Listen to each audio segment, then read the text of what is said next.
সদৌ অসম ছাত্ৰ সন্থাৰ প্ৰাক্তন সভাপতি দীপাংক কুমাৰ নাথে যোগদান কৰিলে ভাৰতীয় জনতা পাৰ্টিত। আজিৰ দিনটোৰ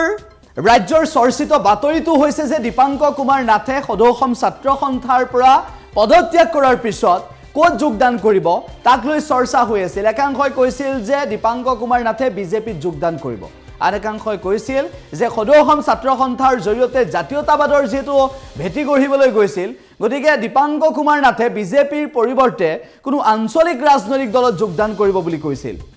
উল্লেখ যে কা আন্দোলন কৰি কেনেদৰে অসমত বিশেষভাৱে চৰ্চিত হৈ পৰিছিল দীপাংক কুমাৰ নাথ সেয়াও সকলোৱে জানে। তাৰ পিছত অসম জাতীয় পৰিষদৰ জন্ম হ'ল, কেনেদৰে দীপাংক কুমাৰ নাথহঁতে সহযোগ কৰিলে সেই কথাও সকলোৱে জানে। তাৰ পিছত বিজেপিত যোগদান কৰি এনেদৰে বিজেপিৰ টুপি পিন্ধি ৰাজ্যিক বিজেপিৰ সভাপতি ভৱেশ কলিতা, মন্ত্ৰী পীযুষ হাজৰিকাৰ সন্মুখত এনেদৰে বিজেপিৰ প্ৰতি কেনেদৰে আকৰ্ষিত হ'ল আৰু বিজেপিত যোগদান কৰিলে সেই বিষয়টোৱে কেনেদৰে চৰ্চা লাভ কৰিছে সেয়া ইতিমধ্যে সকলোৱে গম পাইছে। এইগৰাকী দীপাংক কুমাৰ নাথক সকলোৱে চিনি পায়, সদৌ অসম ছাত্ৰ সন্থা দীৰ্ঘদিন ধৰি কৰিছিল আৰু তাৰ পিছত সদৌ অসম ছাত্ৰ সন্থাৰ জৰিয়তে যিহেতু তেওঁ জাতীয়তাবাদৰ যি ভেটি গঢ়াৰ সপোন দেখিছিল, কা আন্দোলনৰ সময়ত কেনেকুৱা এটা স্থিতি আছিল তেখেতৰ, কা আন্দোলনৰ সময়ত কেনেদৰে অসমৰ ছাত্ৰ ছাত্ৰীলৈ আহ্বান জনাইছিল,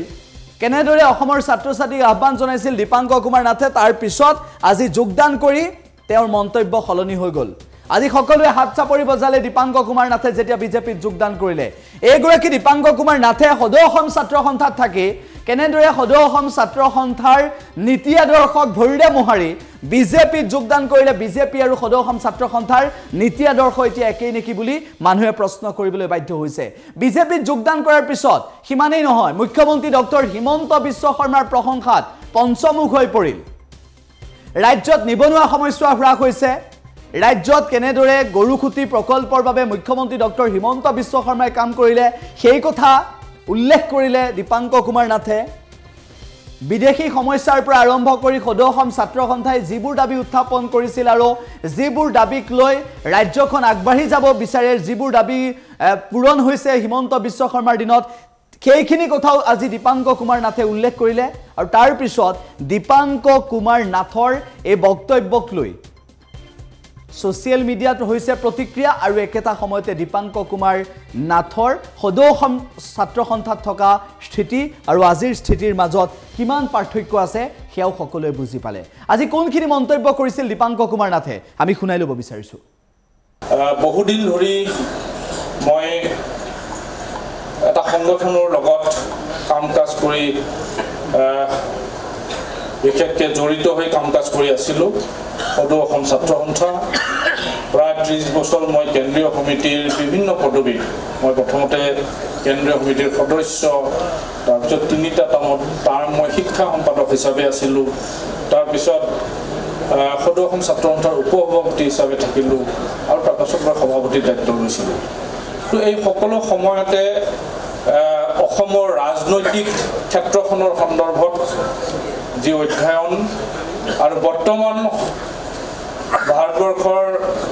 সন্মানীয় প্ৰধানমন্ত্ৰী আমাৰ সকলোৰে আদৰ্শ নৰেন্দ্ৰ মোদী ডাঙৰীয়াজীৰ যি পদক্ষেপ, লগতে অসম চৰকাৰৰ সন্মানীয় মুখ্যমন্ত্ৰী ডাঙৰীয়াৰ যি পদক্ষেপ, এই সকলো কথাৰ যিবোৰ বিষয় সেই বিষয়বোৰ অনুধাৱন কৰি অধ্যয়ন কৰি মই এই দলটিত যোগদান কৰাৰ সিদ্ধান্তত উপনীত হ'লোঁ। আজি এই যাত্ৰাত এগৰাকী নতুন ব্যক্তি, অতদিনে ছাত্ৰ ৰাজনীতিৰ লগত জড়িত আছিলোঁ, এতিয়া মই সক্ৰিয় ৰাজনৈতিক দলৰ এগৰাকী সদস্য হিচাপে আজি অংশগ্ৰহণ কৰিছোঁ। সন্মানীয় প্ৰদেশ বিজেপিৰ সন্মানীয় সভাপতি ভৱেশ কলিতা ডাঙৰীয়াই আমাক যি দায়িত্ব দিব, একেবাৰে প্ৰাথমিক পৰ্যায়ৰ পৰাই সেই দায়িত্ব মই আখৰে আখৰে পালন কৰি যাবৰ কাৰণে মই সদায় বাধ্য থাকিম। ভাৰতীয় জনতা পাৰ্টিৰ যি ছিষ্টাৰ অৰ্গেনাইজেশ্যন আছে, সেই আটাইকেইটা সংগঠনৰ সন্মানীয় নেতৃবৰ্গ, আপোনালোক আটাইকে মই পুনৰ শ্ৰদ্ধা জনাইছোঁ। কাৰণ আজি প্ৰথম এই দলটিত যোগদান কৰাৰ কাৰণে আমি আহিছোঁ। দলৰ বহু কথা বতৰা আমি আকৌ শিকিব লাগিব কাৰণ এটা নতুন যাত্ৰা আপোনালোক আটাইৰে সহায় সহযোগিতা কামনা কৰিছোঁ কাৰণ আমি সন্থাত থকা সময়ত বহু দাবী বহু বিষয় লৈ আমি ৰাজপথত সংগ্ৰাম কৰিছিলোঁ তাৰে বহু বিষয় ইতিমধ্যে সন্মানীয় মুখ্যমন্ত্ৰীয়ে সমাধানৰ পথ প্ৰশস্ত কৰিছে বিজেপি দল অসমত চৰকাৰ গঠন কৰাৰ পিছত অসম আন্দোলনৰ শ্বহীদসকলক বিভিন্ন ধৰণে সকাহ দিয়াৰ কাৰণে ব্যৱস্থা লৈছে এই দলটোৰ চৰকাৰে বা সংখ্যাগৰিষ্ঠতা লৈ গঠন হোৱা এই দলটোৱে দুটাকৈ আঞ্চলিক ৰাজনৈতিক দলৰ সমৰ্থনত তেওঁলোকে অসমৰ জনসাধাৰণৰ স্বাৰ্থ সুৰক্ষিত কৰাৰ কাৰণে সমষ্টি পুনৰ নিৰ্ধাৰণৰ যিটো জটিল বিষয় মই যোৱা 30 বছৰ আৰু আগৰ 5 বছৰ প্ৰায় 35 বছৰ আমি ছাত্ৰ সন্থাত থকা সময়ত আমাৰ দাবী আছিল যে সমষ্টি পুনৰ নিৰ্ধাৰণ হ'ব লাগে আৰু সাংবিধানিক ৰক্ষা কবচৰ এটা বিষয় হিচাপে এই বিষয়টো খুব সোনকালে কৰিব লাগে কিন্তু বৰ্তমান বলিষ্ঠ পদক্ষেপ গ্ৰহণ কৰা সন্মানীয় মুখ্যমন্ত্ৰী ডাঙৰীয়াই সেই পদক্ষেপ গ্ৰহণ কৰি দেখুৱাইছে আৰু যিবোৰ বিষয় আমি কোনোদিন কোনো উলাই কৰিব নোৱাৰো আজি জাতিটো মজবুত হোৱাৰ ক্ষেত্ৰত জাতিটোৰ কাঠামোটো ৰক্ষাৰ ক্ষেত্ৰত লোৱা এই পদক্ষেপ বহুদিনীয়া দাবী আছিল আমাৰ তাৰ লগতে আৰু এটা কথা মই বিশ্ববিদ্যালয়ত থকা দিনৰ পৰাই ইয়াত শাসন কৰা ইয়াৰ আগৰ কংগ্ৰেছ দলৰ যে চৰকাৰ আছিল চৰকাৰে চাকৰি বিক্ৰী কৰিছিল আপোনালোক আটাই জানে ৰাজ্যখনত বিভিন্ন দলে শাসন কৰিছে শিক্ষকৰ চাকৰি বিক্ৰী কৰিও পইচা লৈছিল সেই সকলো কথা দলিয়াই দি এটা খুব সুস্থ বাতাবৰণত আপোনালোকে দেখিছে প্ৰায় 1 লাখ চাকৰি এটকাও পইচা নোহোৱাকৈ দিয়াৰ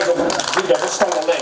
তাৰ প্ৰতি মই আকৃষ্ট হল কাৰণ বিশ্ববিদ্যালয়ৰ মেধা সম্পন্ন ছাত্ৰ ছাত্ৰীসকলে আমাক এই কথা কৈ আহিছিল আৰু ছাত্ৰ সন্থাৰ এইটো মূল দাবী আছিল যে ছাত্ৰ ছাত্ৰী মেধা সম্পন্ন ছাত্ৰ ছাত্ৰীক নিয়োগ দিব লাগে বা তেওঁলোকে যি পৰীক্ষা দিব সঁচা অৰ্থত পৰীক্ষা পাতি সুস্থভাৱে পাতিব লাগে গতিকে এই ধৰণৰ কথা বতৰাই আমাক আচলতে আকৃষ্ট কৰিলে গুৱাহাটী মহানগৰীত এখন শ্বহীদ উদ্যান প্ৰায় 100 বিঘা মাটি লৈ পেলাই অসম আন্দোলনৰ শ্বহীদৰ স্মৃতি ৰক্ষাৰ কাৰণে এখন উদ্যানৰ কাম আৰম্ভ হৈছে এইবোৰ কথা এনেকি এইখন চৰকাৰে নিৰ্যাতিতা যিখিনি ব্যক্তি আছিল প্ৰায় 100 গৰাকী বিশেষভাৱে নিৰ্যাতিতা বুলি কৈছো আমি তেওঁলোক অসম আন্দোলনৰ সময়ত শাৰীৰিকভাৱে খুব বেয়া এটা সিচুৱেশ্যনৰ পালাত পৰিছিল আৰু সেই সময়ত সেই নিৰ্যাতিতা মহিলাসকল আচলতে কি ধৰণে আছিল আমি জানো আজি ইমান বছৰ পিছত আন্দোলনৰ